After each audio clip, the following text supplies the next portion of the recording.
Welcome to the I Get It podcast. Thank you so much for joining us today. It is a very special bonus episode where we are having the opportunity to talk with Miss Breana Spain. This week is actually Infertility Awareness Week. And for so many of us that aren't experiencing infertility or never have, we aren't aware of what that is like. We don't get it. And so part of this podcast, something that I really wanted to do from the beginning, is to bring on other people who are experiencing all different parts of life to help us as women relate, support, and understand each other. I really think that it is so important that we come alongside of all different types of women experiencing different things and lift each other up and love on each other. And so that is one of my goals with this podcast. I have researched some and know so many women who have walked through the infertility journey, and I cannot begin to imagine the pain and ache that they feel. I think it is every woman's that wants to be a mom worst fear. I know that it was a huge fear of mine prior to having kids. And I oftentimes don't know the right thing to say or how to support women because it is a journey that I have not experienced. So I thought that with interviewing Breana, who is currently walking through her journey, would help me to understand and help other women to know how we can support other women. And I saw that 10 to 11% of women experience infertility and 9% of men experience it. So there is a great chance. And actually, I would say that this does apply to every woman listening, because if you don't think you know someone who's experiencing it, it's probably just because they haven't told you that they're experiencing it. It is such a private situation. It's something that a lot of women don't share with other people because of the pain that they're experiencing, and they feel alone. And I feel like there's also an element of shame to it, because it's something about you that you cannot change. And that is where the shame comes in, even though it is something that I wish that I could erase all of that for women. I don't think that we should experience shame in our lives, but that is just the truth of the matter. And so I think that for women who are walking through it, once you're in it, you can find your group of people that you can talk to about it and that understand, but it's not something you open up to everyone. So for the rest of us, we don't understand the magnitude of it. We don't understand how much it is affecting those around us, and how prevalent it is for women.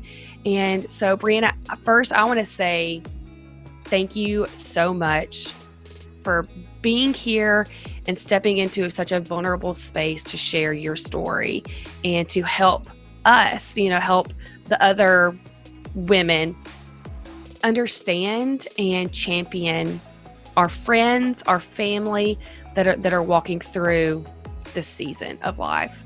So thank you for being here. And I know that it's not difficult. It's not an easy thing to share, for sure. I've already warned Breana that I cry pretty much every time I talk about motherhood. It is something very emotional for me. I cry when my friends tell me they're pregnant. I cry when I talk about being a mom. So this is your warning to everyone out there. I will more than likely shed some tears, and I'm not going to apologize for it. It's a very emotional topic, for sure.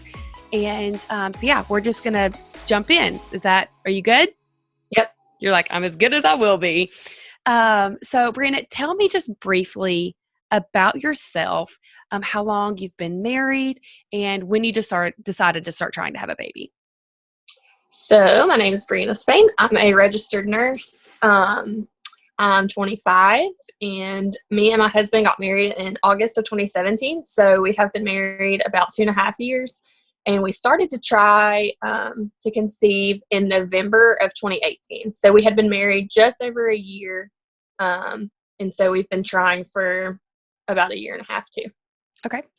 And at what point did you realize or think There's something that may not be working the way you think it should be.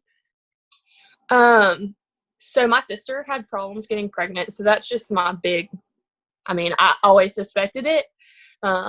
It was kind of one of those things that's like, it could definitely come true. It's very real, but also I was just like, it won't happen to me. Like, it was a fear, but I still like hope it wouldn't happen.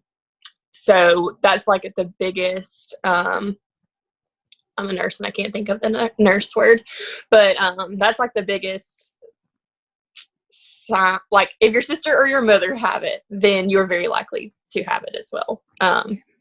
So my diagnosis is stage 4 endometriosis, which is the same as my sister's, and my aunt on my dad's side. Your dad's side, you inherit more things from.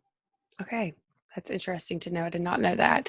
And I know you've been struggling with this for a year and a half. And what were your next steps? Like, once you realized, okay, I feel like I should be pregnant at this point. We've been trying. What did you do after that? What did that look like for you? So technically, you're supposed to try for a year, which is insane to me. But you're supposed to try for 12 months before you go to the doctor, because it could take up to a year. But with my sister having endometriosis and all of that, at 6 months, I called my OBGYN and made an appointment. And mostly to describe those appointments, vaginal ultrasounds, lots of them. Yeah. And my best friend, Kelsey, is a sonographer. And she told me that some people who have a baby, like, their first vaginal ultrasound is when they're pregnant, which is like mind blowing, because I've had like 1,000,000,001. So that's crazy to me. But yes, so lots of just like questions and talking, lots of semen analysis for my husband, which is super awkward.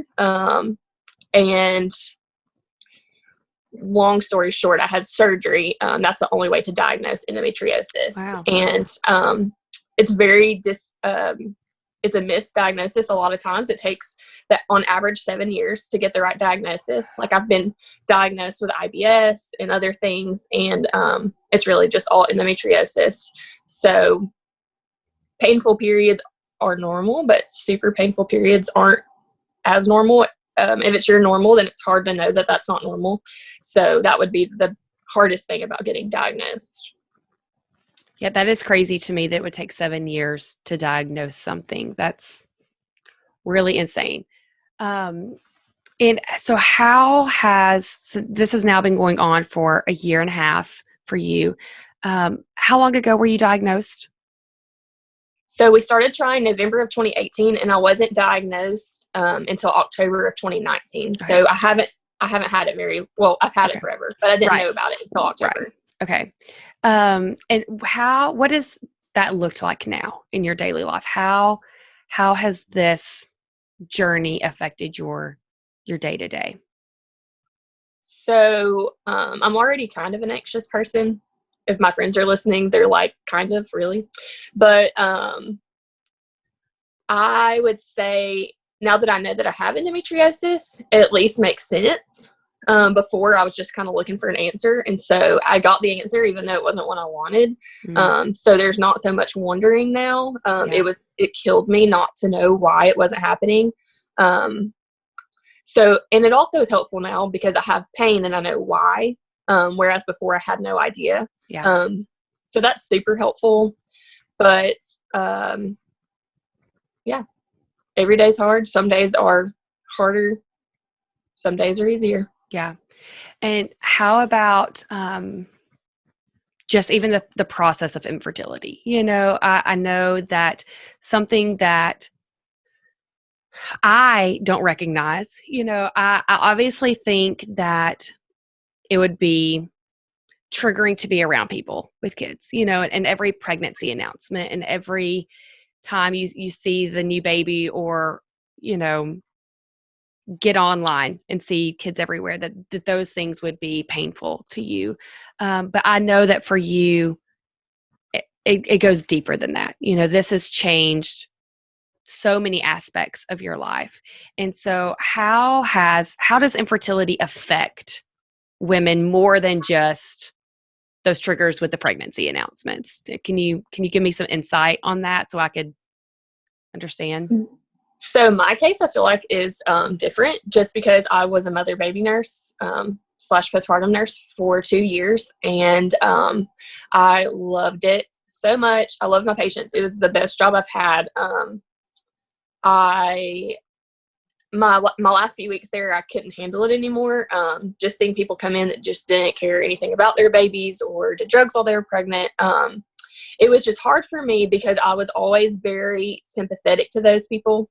I don't know if sympathetic or empathetic is the right word, but I just really, I really like cared about those patients. And a lot of nurses would be like, well, that's what they get. Like, this is, that was their choice. And I was just always like, but they're still your patient and you have to advocate for them. And it doesn't matter what they've done, if they're a murderer or if they did drugs while pregnant, it doesn't matter.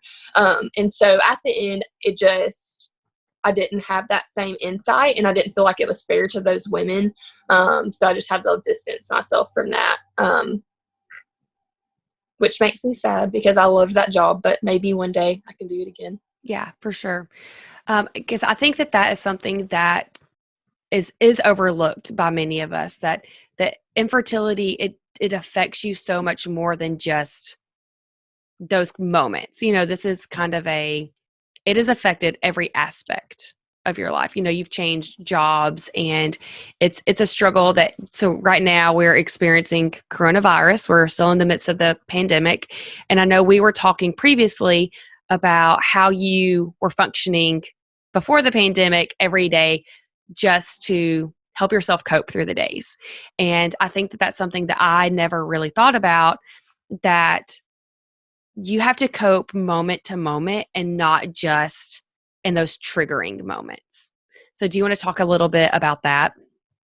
Yeah. So before quarantine, I had 3 jobs, and I volunteered at church a night a week. I went to church all day on Sunday. I had Bible study on Monday nights. I went to a spin class at the gym Monday, Wednesday, Friday.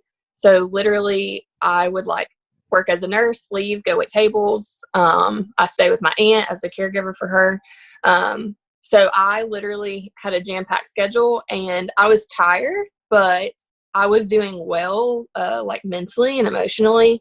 And so literally that's all come to a halt. So I have no jobs instead of 3. I can't go to church. I can't go to the gym. I can't do anything but sit and, embrace the quietness. Another hard thing is I have friends that have babies. Actually, every single friend I have has babies. And so I know people probably would think that would be triggering, but it's actually super helpful. So not being around my friends and their babies is hard too. That's really interesting for you to say that, because I have known other women that are kind of on both sides of the scale that are dealing with infertility. And a few of them, I see them post constantly with their friends' kids, and they just love them in a very, very deep way. And I don't know, it gives me hope. I don't know why it affects me, but it makes me feel joy that to see other women love other women's kids, even though I know that there's pain in their, you know what I mean? I don't know. I think there's something really beautiful about witnessing that. But I can't imagine still the pain that goes into it, Yeah, I know people who are going through infertility, and it's really hard for them to be around their friends' kids, and they can't even handle it at all. And for me, my friend Kelsey, she lets us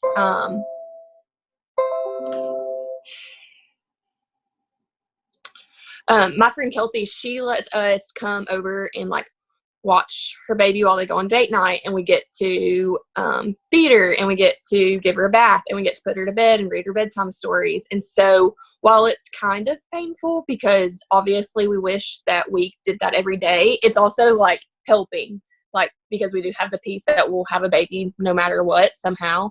And then another friend, Megan, she has a newborn right now, and just a few weeks ago we went over there and got to bathe her newborn, and like I get to teach my husband how to swaddle and practice. And so really before Logan was born, our friend Kelsey's baby, Jordan like wouldn't even touch a baby because he was so nervous, and now he's just like slinging them around like us, like the nurses do. So it's really awesome. And I got to wear my first baby not too long ago. My friend let me wear her baby, so that was like made my day. I worked probably for like 7 hours. So that's awesome. That is awesome. I love that so much. And I know for them too, to have someone love your children, like that just means the world, and so for them to have you there experiencing that, I know brings them crazy amounts of joy, more than just the normal friend, if that makes sense. mm-hmm. But I had never thought about, you talking about you just staying busy. You stacked your schedule every single moment. So to kind of distract yourself from what you're experiencing. And that's something that I had never really thought about for women, that infertility does. It affects every moment of your day. You're constantly having to go from one thing to the next. So you can just work against that pain and that emptiness that you're feeling. And then right now with this pandemic that we are in, everything has come to a halt from you. So you're having to walk through it in such a different way than you were before. And that it gives me so much, again, empathy or sympathy, whatever the right word is, for women everywhere.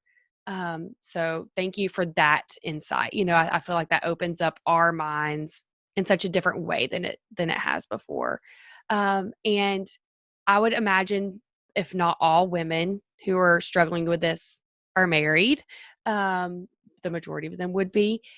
How is this affecting that relationship? Y'all been married now for 3 years, 3-ish? No, 2.5. 2.5. Okay. How are y'all together as a couple working through this? Last night when I was talking to my husband about these questions, my answer to this question was milkshakes. Lots of milkshakes. Okay. Milkshakes. Also, we've gained who knows how much weight during this. But yeah, all jokes aside, last year I lost 20 pounds. This year I gained it all back. So stress eating is what I've been doing. I would say like some days I have hard days, some days he has hard days. I think that's just with marriage in general.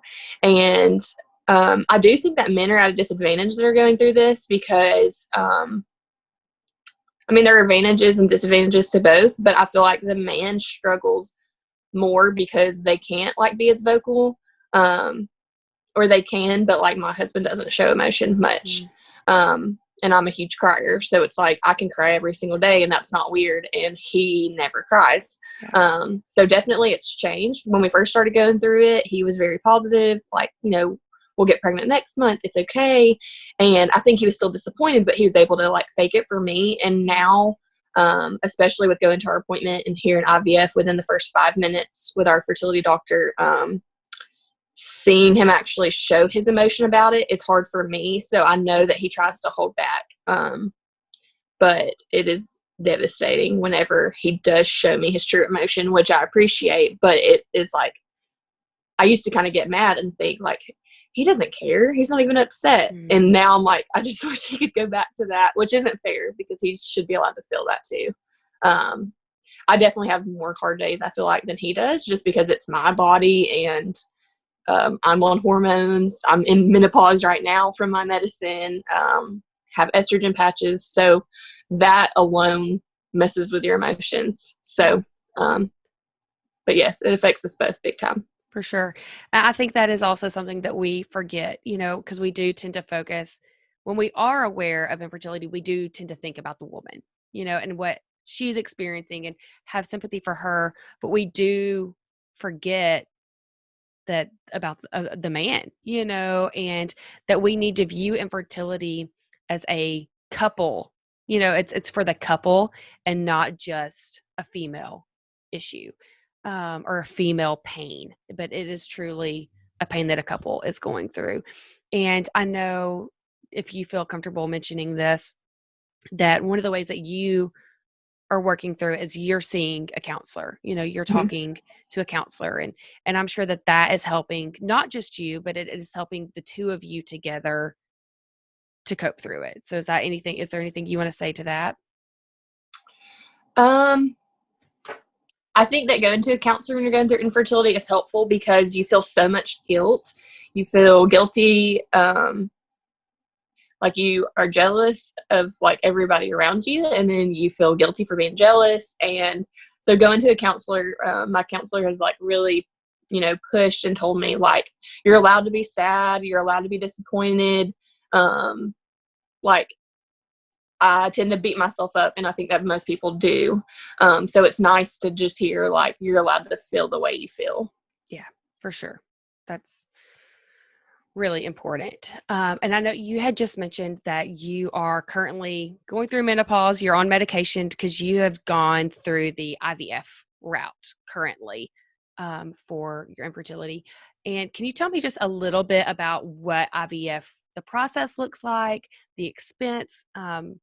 Just tell me just a little bit for people who have no idea what IVF is or does. So we have had 2 failed IUIs, and that's where they take the sperm and put it in the uterus, like right where it's supposed to be.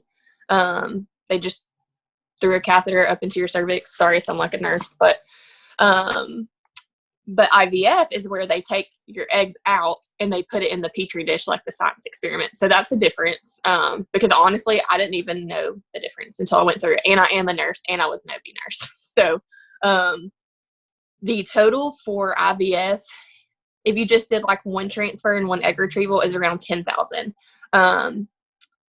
Then you add on, everyone's different. Some people do fresh transfers, some people do frozen. To do genetic testing, you have to do frozen so that they can send them off for genetic testing. And with genetic testing, you're not trying to like weave out like Down syndrome or anything like that. But most genetic disorders are not compatible with life. So they just want to make sure that, you're going to have a baby at the end of the process. And so that's $4,000. And then you can do like a risk sharing package. So we paid for 2 egg retrievals, 2 transfers, and that is around 17,000 total, including genetic testing. And then meds are about 3,000 to 6,000. So in total, it's about 25,000. Yeah. And you'll do shots every day. You're doing hormones right now. I mean, how long does this process take from you decided to do IVF to hopefully you'll get a positive test? So we had our first fertility appointment in December. We had our first IUI the next day. Okay. We just winged it. Yep. Didn't work. So we tried one more IUI, and then he completely left it up to us. He told us very first thing, like, you're going to have to do IVF, but mentally and emotionally and monetarily, like, you have to pay that money up front. And so, like, there's no payment plan option. So, like, you have to prepare for IVF. And so we only did 2 IUIs because it was just so disappointing whenever they failed. Like, it was just so hard. Because you think that you put medicine in the mix and you're like, oh, it's going to work now. Yeah. And yeah. especially the nurse and me, I'm like, oh, the medicine's going to fix me. Mm. So we decided we were going to do IVF in, I guess, February. And so my doctor, so you have to pay a month in advance. And so we had missed the next egg retrieval. So I had a surgery planned last week that got canceled because of coronavirus. So I started these menopause meds early. And then hopefully, we don't really know right now because of everything going on, but hopefully egg retrieval will be the first week of June. And I'll start injections for that May 21st. And you do injections for like 2 weeks. And then egg retrieval, you get put to sleep. It's like a real surgery. And then you have to wait like a month for the embryos to get genetic testing. And then you have transfer. So even if everything goes how it's supposed to go, if I'm allowed to just, pass over surgery and just go straight into it, which is what I'm hoping for, we decided in February, and we won't have transfer till July. So it'll be like August before I even know if I'm pregnant. So very long, drawn out, not good for someone who like wings everything in life. Yeah. Because I want it done yesterday. Yes. Yeah, that's totally understandable. And I think a lot of people are curious into that decision of why IVF. What is something that drew you to IVF versus adoption, or versus, the end goal is to be a mom, for sure. So, what was it about IVF that made you be like, okay, let's try that? So it pretty much just boils down to, I think I would always wonder, and I think about, or like as a kid, and as a kid for me, but you just always like dream of who your husband will be, and like then you dream of like what your kids would look like, and especially like when you first start dating someone, like I was infatuated with Jordan when we met, and so it's like you just start picturing all of those things. Like he has blue eyes and I have green eyes, so I'm like, yes, our kids won't have brown eyes, which there's nothing wrong with brown eyes, but I love green eyes.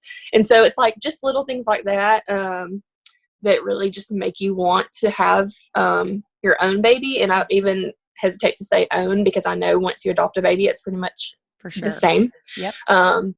But also just being an OB nurse, and I've seen so many babies be born.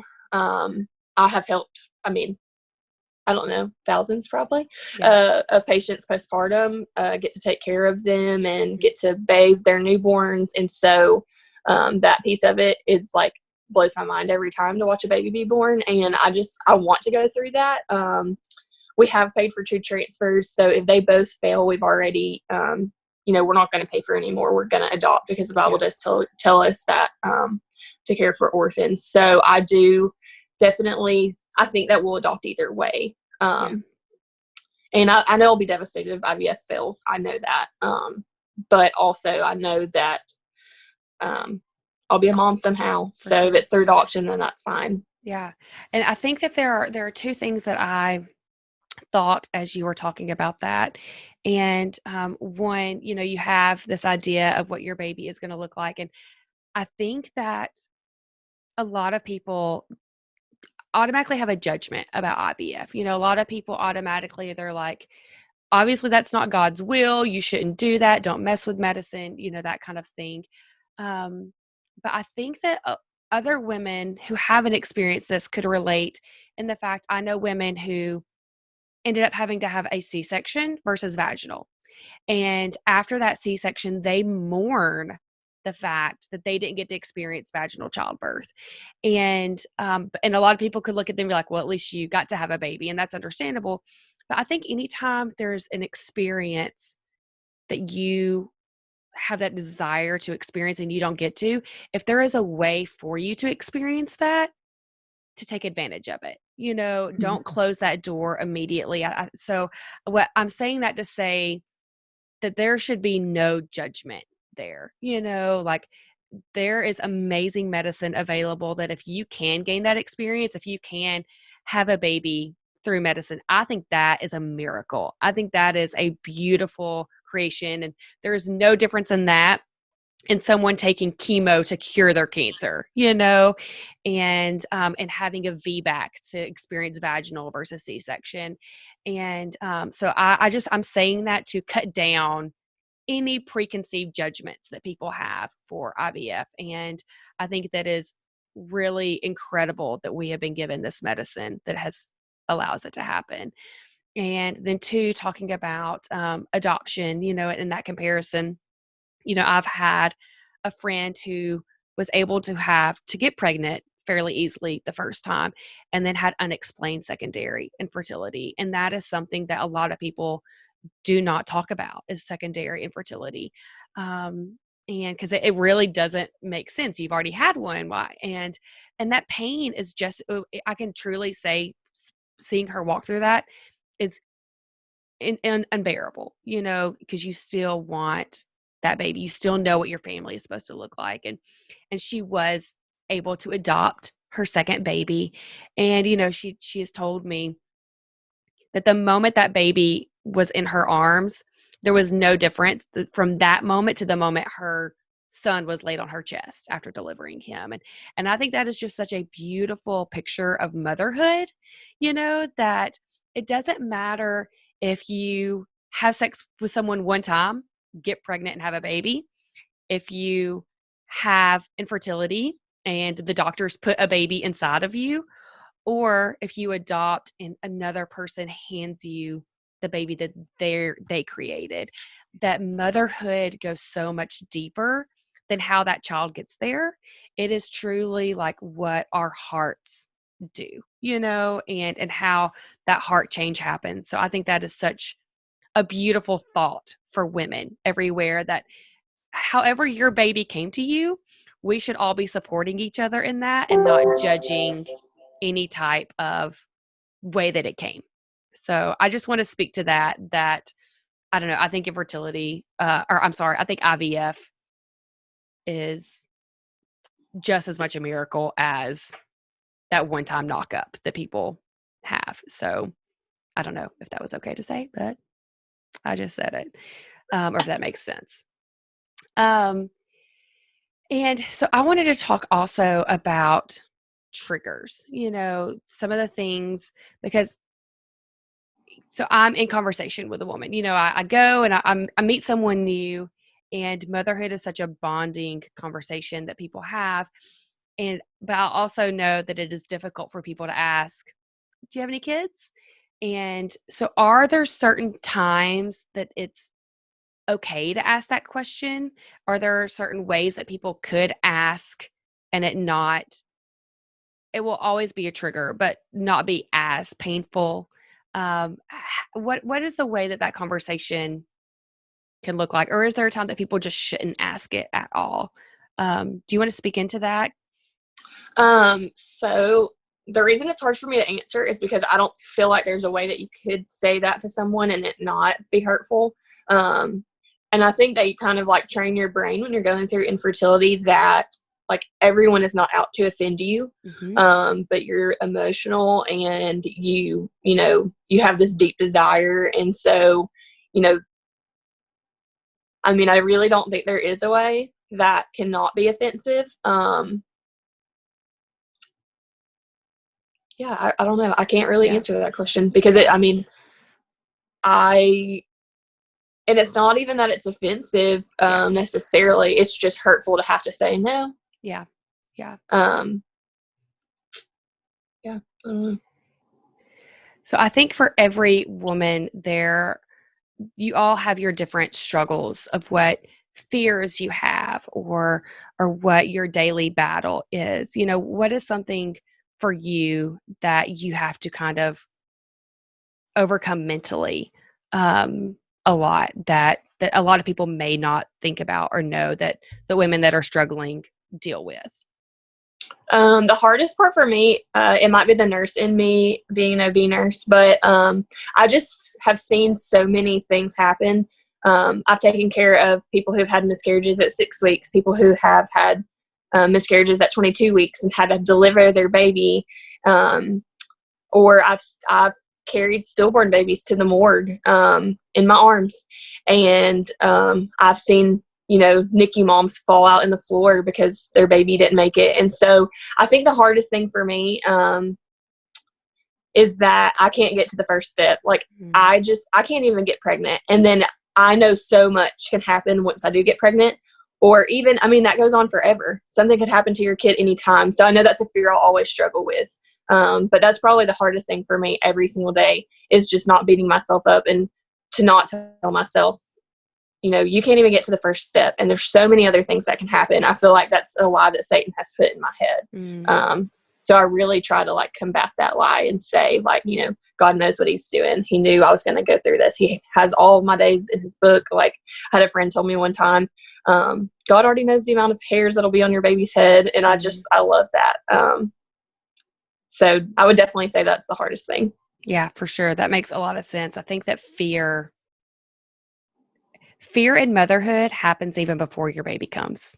I think that just shows the depth of what motherhood is for people. It's more than losing your job or having a fear that you'll have cancer or some kind of injury. Like the fear of how that child changes you starts long before that child is even present in your arms. I just think that speaks to what the depths of motherhood are.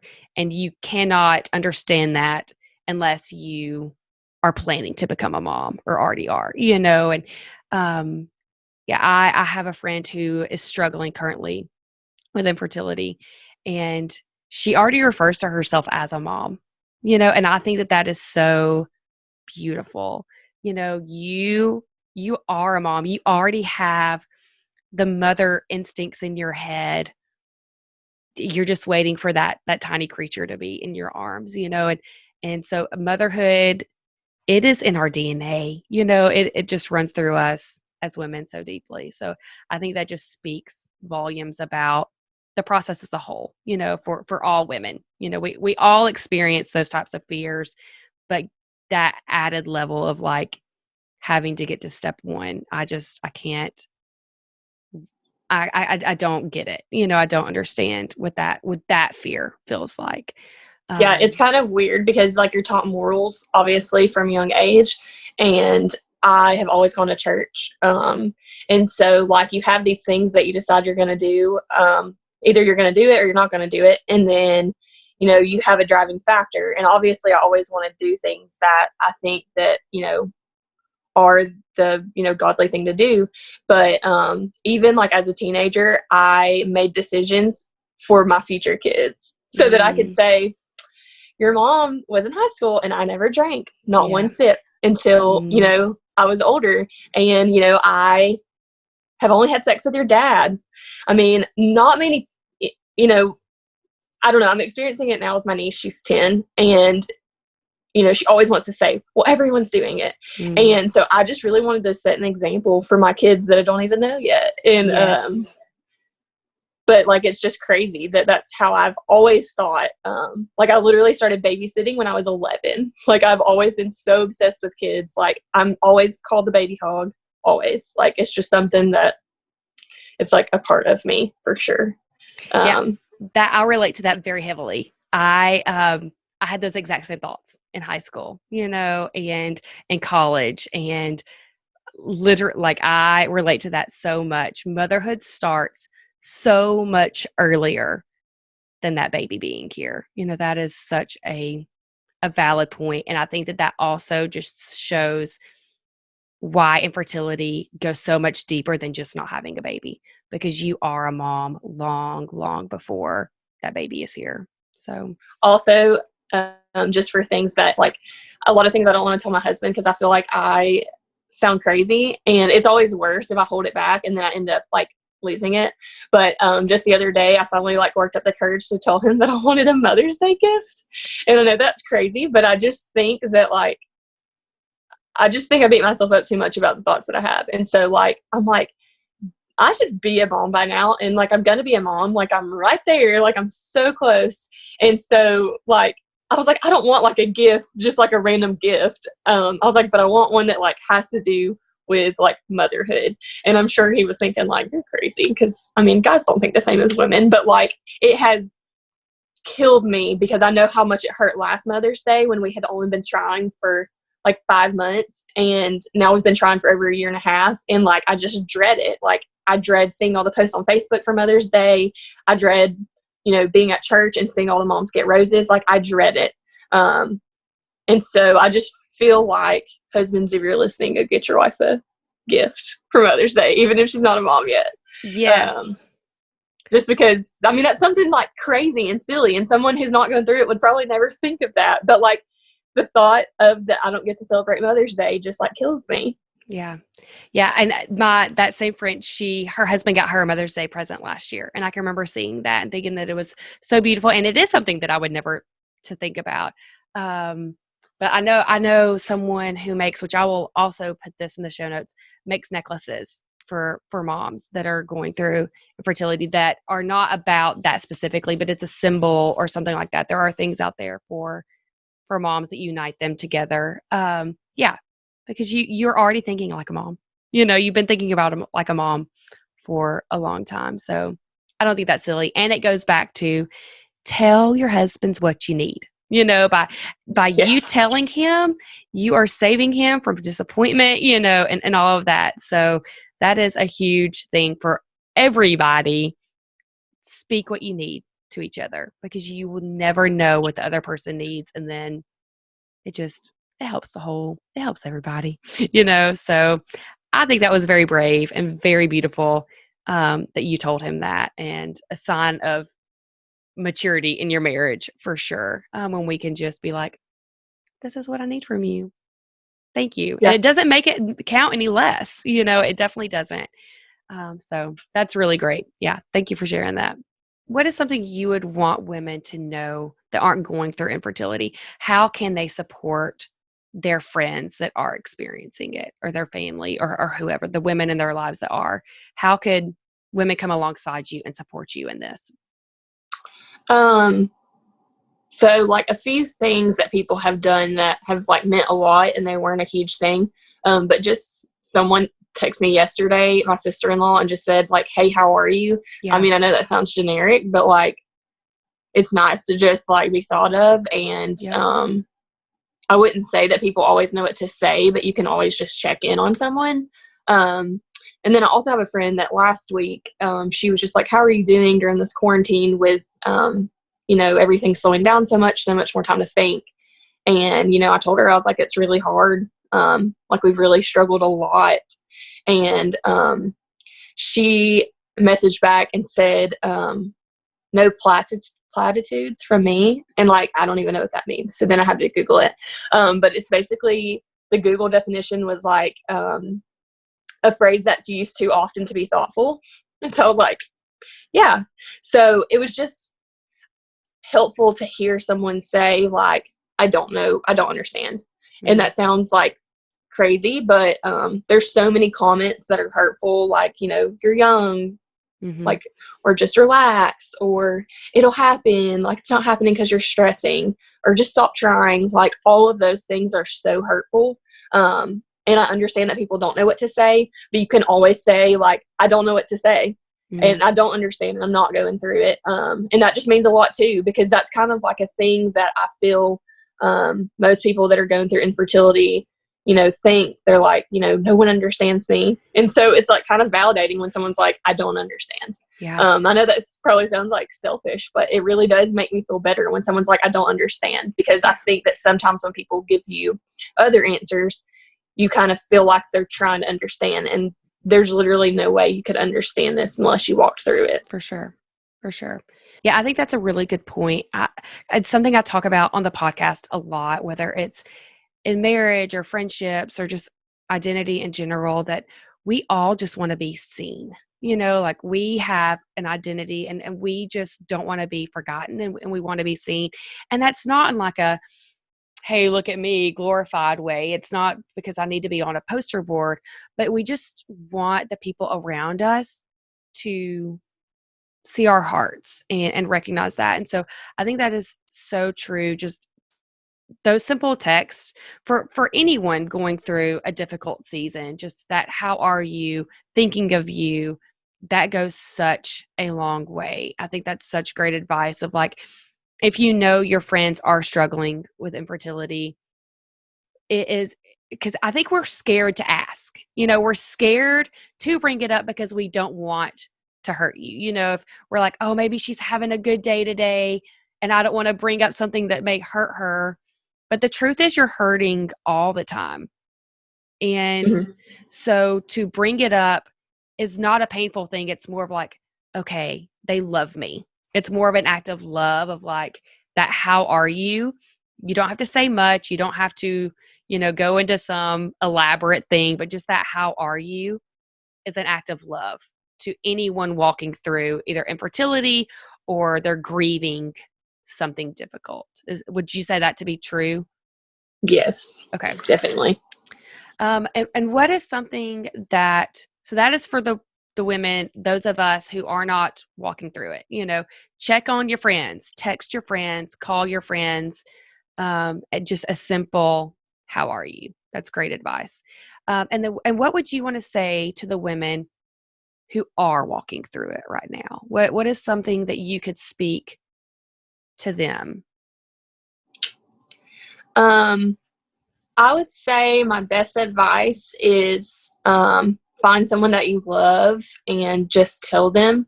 I think the hardest thing is just to admit that you're struggling. Like for me, I'm very close with my mom and sister.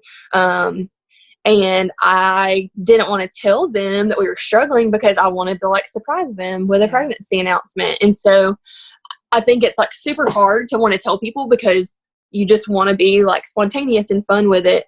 And I really struggled during that time, I feel like, because I tried to just like go it alone.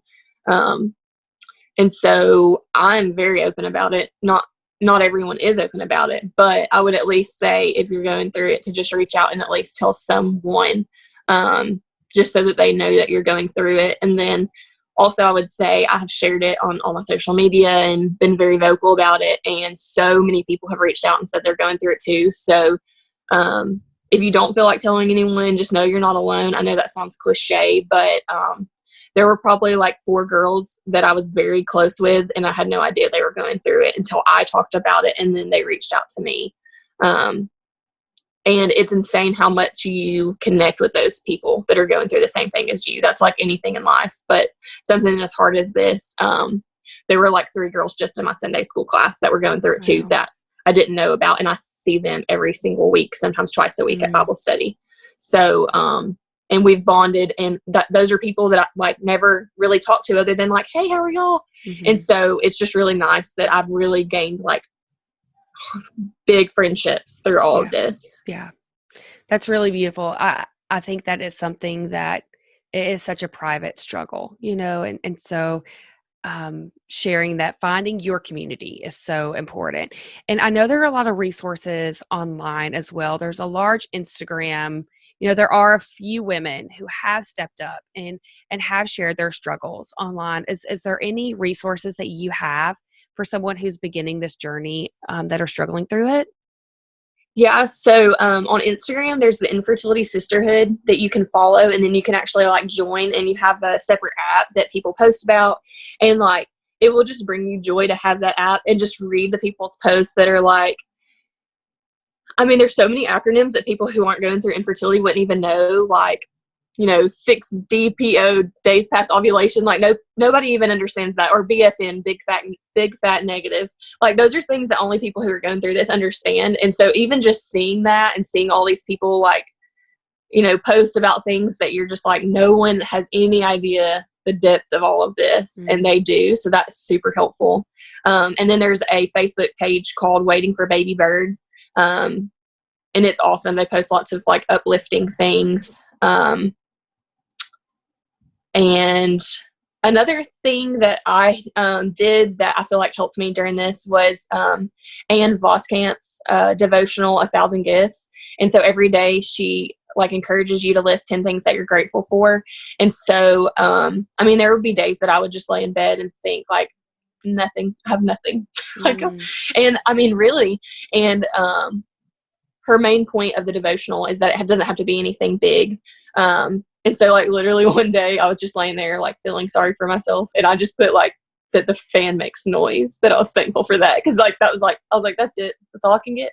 And so I just, even though it's still like a dark time, it'll make you look for things to be thankful for. So I would definitely encourage anyone to get that. There's a book, there's a devotional, and there's like a Bible study that you can do with a group. And is that something specific for infertility, or is that it's something anyone could use? No, anyone. Yeah. Okay. Everyone should do it. It's awesome. Like, and you'll see, it kind of like teaches your brain to look for the good. And so, I would have days like something would happen. I'd be like, oh, I got to remember that so I can write that down tomorrow. So it's really, it just like teaches your brain to look for the good instead of the bad, because there's plenty of bad that you could find, but sometimes you have to dig for the good. Especially right now. I think that's something that could be beneficial for everyone, as we're all stuck in this season of uncertainty and stress, people losing their jobs and quarantine, all of that kind of stuff. So that sounds like a really great devotional. Is there anything else on your heart that you want to share about infertility that you would want people to know? Yes, I want to share my shirt. So the symbol for infertility is the pineapple. That a lot Uh-huh. of people don't know that. And then my shirt just says I'm the 1 in 8, and so 1 in every 8 women experience infertility, which like that's a lot. I mean, you could have Yeah. like 8 best friends, so that means like one of you are going to experience it. Yeah. And the pineapple is just like you have to have a tough exterior Mm. to go through IVF or to go through infertility period. But then like your desire to be a mom is still sweet, like inside. So I don't think many people like know that. Yeah, I had no idea. Yeah. That's really cool. Yeah, I will link all of these resources that Breana is sharing in the show notes, so you can find those. The book, you'll send me the link for the shirt, because you had somebody made that shirt, Yeah. and yeah, I think that is all really fantastic, and I hope that women that aren't struggling were also listening, just because I feel like this has given me so much insight to come alongside, because that's such a great point. 1 in 8 women. I know so many women. So to think 1 in 8, um, it's really eye opening. And to be sensitive to that and to love them and come alongside of them. So if you want to follow Breana and her journey to becoming a mom and getting her baby, you can find her on Facebook. She has a Facebook page designated for her journey that's called Completing the Missing Piece to Our Family, The Journey to Baby Spain. And I will link that in the show notes. You can find her on Instagram at BB Spain. And thank you so much for your courage and your bravery to step out, and to be vulnerable and share this for women who are both going through it and who just want to educate themselves on the process. And you can find me at Tierra Wages. Please go and leave a review on Apple Podcasts. And thank you so much for being here for this bonus episode in honoring these women and educating ourselves, because we don't get it. We don't understand what this specific struggle looks like. So thank you so much for sharing, that with us. And life is a little crazy, and there are days that you feel a little crazy, especially when you don't know the right thing to say. But you are not alone. I get it. And especially if you feel empty, I get it. You are not alone. Be happy and love each other.